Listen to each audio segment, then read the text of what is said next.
Hi everyone, it's Donna from redcarpetlearning.com, and we are going to talk about the recent report from the Society of Human Resource Management on the state of civility. And before we get into that, I just want to remind you, if you find these videos valuable, please hit like, comment below, subscribe. It really does help us to get our message of the Red Carpet Way out to more people. So, the Society of Human Resource Management, otherwise known as SHRM, they are the Association for Human Resource Professionals. They have been doing over a year-long study of the state of civility in work and in society. And I guess every quarter they release their index, their state of civility index report, and the one for this quarter or last quarter just came out. And let me tell you, basically they are taking the state of civility in like 5 different segments, like kind of a graph. And so 1 through 10 would be that incivility is rare.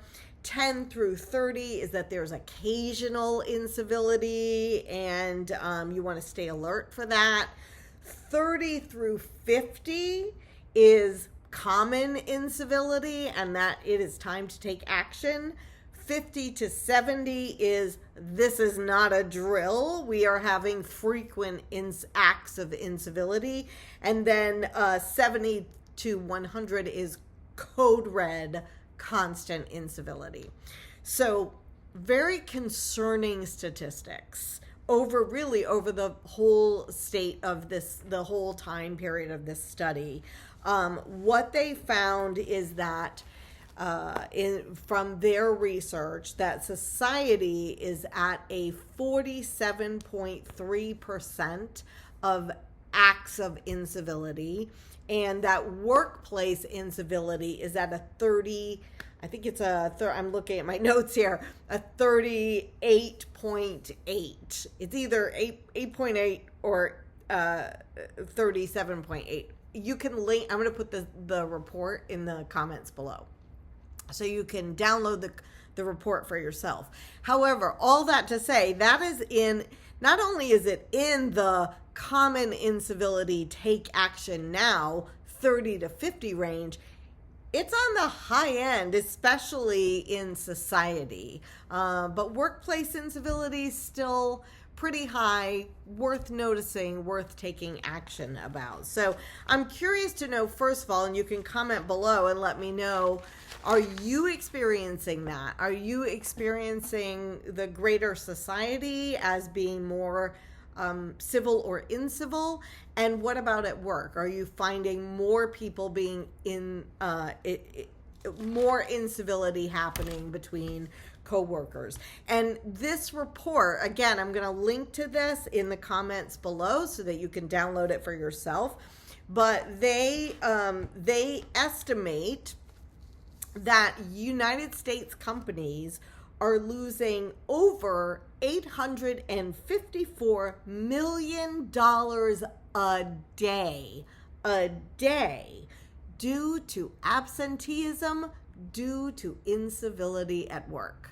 I mean, those numbers are staggering. So again, that's in the take action now column. That means we have to look at this. You know, we can't just do business as usual and turn a blind eye and pretend like that's not happening. We really have to do some different things. So here are some ideas, and I will share more later on, but here are some ideas for you right now. Number 1, create spaces for people to connect with other people and discuss things with them. So I'll give you an example. In our training, this is what we do. It's why it's very interactive. But I'm telling you this because you could do this on your own. We intentionally make this interactive, and we intentionally put groups of people together that don't necessarily work together all the time, but they are like interdepartmental groups. And then people move around and they talk to different people, and we put discussion questions on the table and they're talking that through, right? And as a result, people come out of those sessions with a deeper connection, deeper friendships with people that they didn't necessarily have before. And it is harder to be incivil with somebody who is your friend, right? Who you have a deeper connection. So I think just intentionally creating those spaces and those opportunities and experiences for people to connect with each other, and not just pull them all together for a pizza party.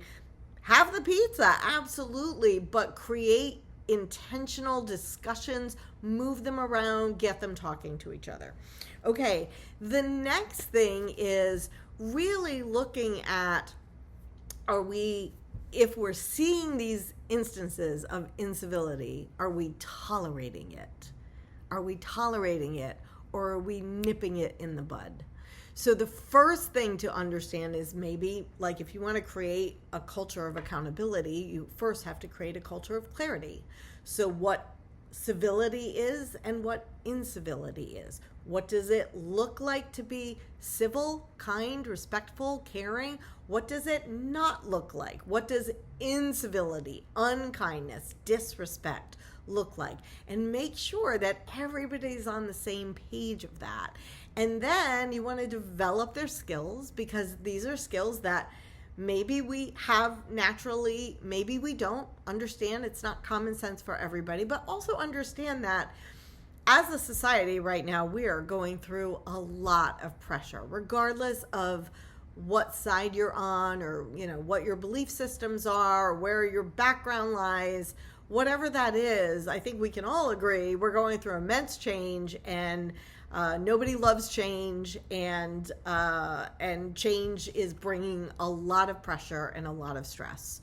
So recognizing that and arming people with the skills to be able to deal with that in a kind, respectful, caring way. So that's another thing.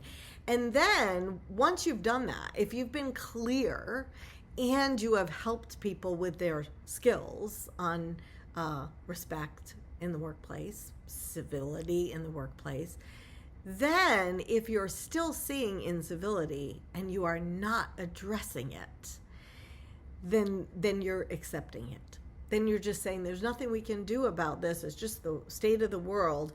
And that's when we're going to start moving into this is not a drill zone. And then finally, code red. This is constant.